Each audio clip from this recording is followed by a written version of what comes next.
이봐 이웃들아 라고 부르고 있네. 사람들을 왜 부르지? 산수 구경 가자 스라. 스라라고 하는 것은 뭐뭐 하자꾸나 라고 하는 청유형 종결어인데, 그러니까 이 사람은 사람들에게 산수 구경 가자라고 지금 권하고 있네. 그렇다면 이 사람은 지금까지 혼자 사는 어떤 즐거움을 얘기했는데 이웃들에게 이것을 갖다가 함께 하자라고 얘기하고 있어. 그리고 또 나아가서 집 안에서 집 밖으로 나가자 그러네. 그렇다면 이 사람은 어떤 자기 자신의 어떤 즐거움을 갖다가 이웃들에게 확장하려고 하는 거고, 결국 공간을 이동하려고 하는 그런 마음을 갖다가 드러낸 거라고 할 수 있겠다. 그렇다면 이 이후에 나오는 이야기는 앞에 부분하고는 조금 분위기가 다를 것 같아. 어떻게 다를까? 답청을 한 오늘하고, 답청이라고 하는 것은 풀을 밟으며 하는 산책을 갖다가 말하는 거지. 욕기란 내일 하세. 욕기라는 건 목욕이야. 근데 이건 어떤 명예, 이익 같은 것들을 갖다가 씻어내는 그러한 목욕인 거지. 아침에 채산하고, 이 채산이라고 하는 것은 산나물 캐기 뭐 이 정도로 이해를 해야 될 것 같아. 나조히 조수하세. 이 나조히 조수 그랬는데 이거는 이제 저녁을 말하는 거야. 저녁에는 낚시질 하세 이런 거지. 지금 여기서도 역시 계속해서 뭐하고 있어? 하세 그러면서 총유용으로 얘기하고 있는데 결국 이웃들하고 함께 하겠다는 얘기겠네. 근데 이것을 가만히 보면 답청, 욕기, 채산, 조수, 이거는 이제 결국 뭘 얘기하느냐 하면 봄에 즐길 거리지. 그러니까 봄에 보통 이게 답청, 욕기, 채산, 이 조수들은 봄에 이제 즐겁게 보낼 수 있는 소일거리인 거야. 갓깨운 익은 술을 갈건으로 밭아 놓고 이제 걸러 놓는 걸 말하는 거야. 옛날에는 술을 집에서 이제 직접 빚으면 이제 다 익게 되면 어떻게 하느냐면 배로 만든 어떤 수건 같은 걸로 이렇게 걸러내. 그래서 찌꺼기는 걸러내고 그 다음에 액체 부분만 이렇게 해서 술로 마셨던 거지. 꽃나무 가지 꺾어 수 놓고 먹으리라. 여기서 이제 수 놓고 할 때 이거는 아마 술을 세어가며 이렇게 이해를 해야 될 것 같아. 그러니까 술을 한 잔 먹을 때마다가 꽃나무 가지를 이렇게 꺾어가지고 이렇게 꽂아놓는 거지. 한 잔 먹으면 하나, 또 한 잔 먹으면 또 하나, 이렇게 해놓는 거야. 근데 이 얘기는 결국 무슨 얘기냐면 술을 많이 마시겠다, 뭐 이런 뜻도 되지만 또 한편으로는 멋있게 마시겠다, 뭐 이런 것을 갖다가 이야기할 때 이런 걸 쓰는 거지. 화풍이 건득 불어, 이거 바람이야. 바람이 이제 문득 불어오는데 녹수를 건너오니 이제 뭐 시냇물이라든지 이런 것들을 건너온단 말이야. 그랬더니 청향은 맑은 향기는 잔해지고 낙홍은 오세진다. 떨어지는 붉은색은 오세진다. 여기서 이 낙홍이라고 할 때 이 홍은 아마 이 꽃잎 정도로 이해를 해야 될 것 같아. 그러니까 음주를 하고 있는데 마침 부드럽고 맑은 바람이 살랑살랑 불어오는 거야. 그러니까 어떻게 잔에는 맑은 향기가 지고 옷에는 붉은 꽃잎, 이런 것들이 이렇게 내리는 거지. 야, 이거 굉장히 멋있는 어떤 그런 음주 모습을 보여주고 있네. 표현이 재밌는 것 같아. 향은 잔해진다 그랬어. 근데 향이라고 하는 것은 냄새, 즉 후각으로 느끼는 건데 잔해진다 그랬으니까 눈에 보이는 것 같이 시각화 시켜놨네. 아하.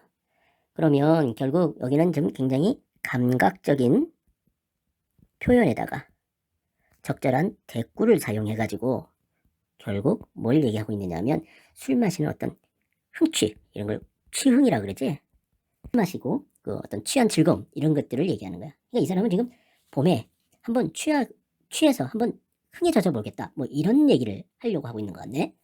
준중이 비었거든. 준 그러면 이제 술 항아리를 말하는 거지.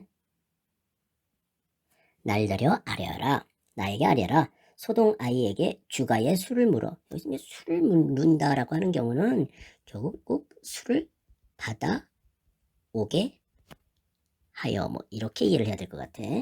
어른은 막대 잡고 아이는 술을 메고. 아이가 술을 매? 아, 그렇다면 여기 이 소동 아이는 심부름을 하는 어린 하인을 갖다가 말하는 것 같네.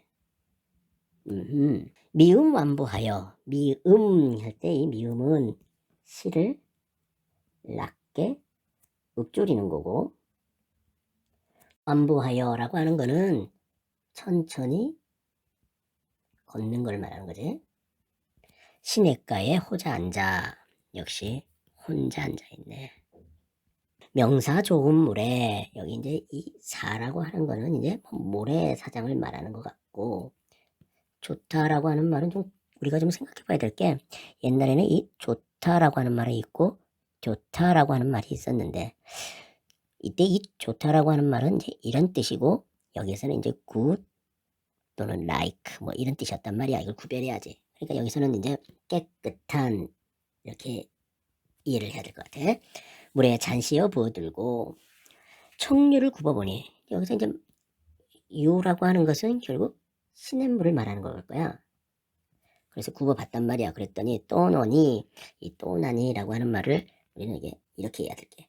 또 오는 것은 도하로다. 복숭아꽃을 봤네. 무릉이 가깝도다 점에의 긴교이고. 무릉? 무릉이라고 한다 그러면 도연명에 나오는 그 무릉도원을 얘기하는 건가? 그렇다고 볼 수 있겠다. 왜 그러냐면 여기 지금 이 도하라고 하는 걸 보면서 이 무릉도원을 떠올렸다. 이렇게 생각해야 될 것 같아요. 왜냐하면 무릉도원에서 그 상징적인 그 꽃이 복숭아꽃이거든. 따라서 이 사람은 지금 뭘 생각하고 있느냐면 그 이제 이상향, 별천지 이걸 생각하고 있는 거야. 그러니까 이 사람은 지금 시냇가에 앉아 있는데 이 시냇가에서 뭘 하고 있느냐면 음주를 하고 있어. 그런데 이때 이 사람의 눈에 띈 것은 도화야. 이 도화를 통해서 뭘 떠올리냐면 무릉도원을 떠올렸단 말이지. 무릉이 가깝도다 점에의 긴교이고, 이 매라고 하는 말은 들판인데 이게 아마 이 산으로도 해석될 수가 있을 것 같아. 저 들판과 산이 그러구나, 무릉도원이구나, 이런 얘기야. 그러니까 결국 이 사람이 보고 있는 것은 봄의 경치잖아. 이거를 갖다가 이 사람은 무릉도원으로 보고 있다는 얘기지. 그만큼 이 봄의 경치가 아름답다라고 하면서 감탄하는 거다라고 이해할 수가 있네.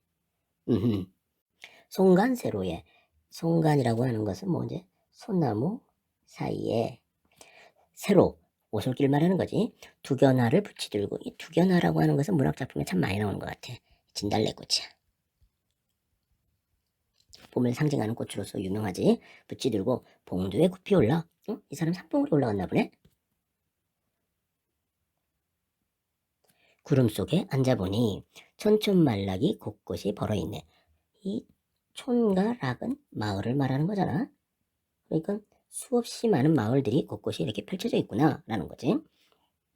연하 일이는 연은 하 일이 이렇게 좀 나눠서 봐야 될 것 같고, 연은 그 안개고 하는 노을이야. 그리고 일이는 햇빛이란 말이지. 요런 것들을 합쳐서 보통 이제 자연의 경치를 갖다가 이야기할 때 많이 쓰지. 금수를 재폈는 듯, 여기서 이제 금수라고 하는 말은 비단을 말해. 근데 이제 이 비단을 통해서 뭘 하느냐 하면 되게 화려하고 아름다운 어떤 것을 비유적으로 얘기할 때 이걸 많이 써. 그러니까 다시 말하면 이 자연의 경치가 너무나 화려하고 아름답다라는 거지. 엊그제 검은들이 봄빛도 유효할사. 엊그제 검은들이 봄빛도 유효하다. 유효하다라고 하는 것은 이제 넘치는 걸 말하는 거야. 역시 또 감탄을 하고 있네. 여기서 말하는 이 엊그제는 겨울을 말하잖아. 여기서 이제 엊그제 겨울을 지나 새봄에 돌아오니 라고 했단 말이지.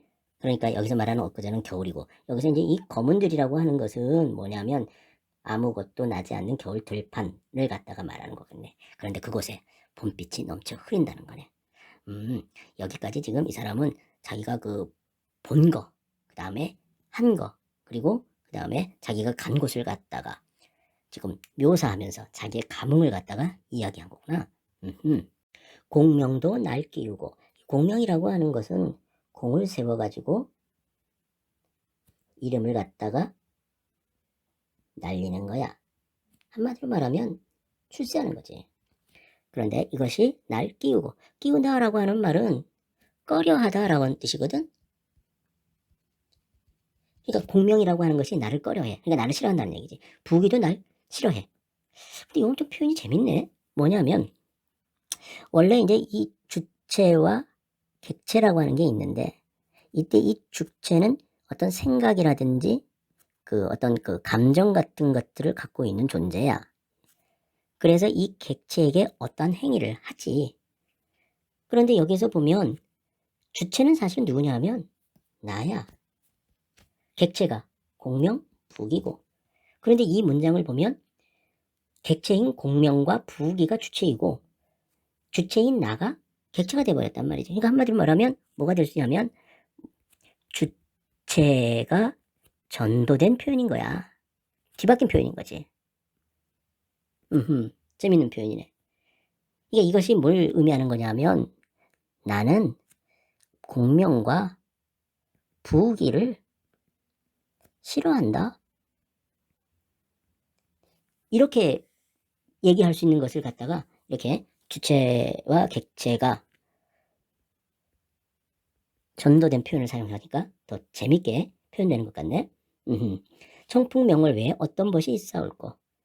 여기 이제 풍월, 이 뭐라 그랬어 아까? 자연이란 말이지. 그러니까 자연의 세계 외에는 어떤 것이 있사올꼬라고 또다시 묻고 있는데 없다라는 걸 강조하기 위한 서리법을 위해서 쓴 의문문이네. 그럼 그러니까 결국 여기서 말하는 이 공명, 부기하고 청풍명월은 어떤 거야? 서로 반대되는 거지 이게. 그러니까 자기는 부기 공명을 싫어하고 청풍명월을 좋아한다는 얘기야. 그러니까 다시 말해서 결국 이 사람은 자연 속에 묻혀 사는 삶을 좋아한다. 이거를 갖다가 강조하고 있는 거네. 오호, 재밌네. 단표 누항에, 단표 누항 구별해야 되겠네. 단표라고 하는 것은 뭐냐면 보잘것 없는 음식이고, 누항이라고 하는 것은 누추한 거리란 뜻이잖아. 그래서 이제 보통 이 단표 누항 그러면 뭐냐면 가난한 삶을 이야기할 때 많이 써. 허튼 해움 아니하네. 해음이라고 하는 것은 생각이거든. 그러니까 허튼 생각을 갖다가 안 한다는 얘긴데 여기서 말하는 이 허튼 생각이라고 하는 것은 결국 뭘 말하느냐면 공명과 부기에 대한 생각이겠지. 그러니까 여기서 말하는 이 허튼 세움은 결국 청풍명월과 벗이 되는 삶과는 전혀 반대되는 그런 삶이라고 할 수 있겠네. 아모타 아하라고 하는 감탄사랬지 이게. 백년 행락이 뭐야? 생활의 즐거움이겠네. 이만 한들 어찌하리? 어찌하리라고 역시 또 질문인데 이것은 결국 이만하면 괜찮다라고 하는 것을 얘기하는 거니까 감탄을 위한 의문문이겠네. 그렇다면 이 사람이 말하는 이만한들이라고 할 때 이만한 거는 결국 뭘 얘기하느냐 하면 자연 속에서 사는 행락, 이걸 말하는 거지. 그만큼 자기 자신은 지금 만족스럽고 그리고 또 이렇게 사는 거에 대해서 자부심을 느끼고 있다 라고 하는 것을 갖다가 의문문 형태로 지금 얘기한 거라고 할 수 있겠네. 정리하면 여기서 말하는 이 공명과 부기는 결국 세속적 가치라고 하는 입신양명,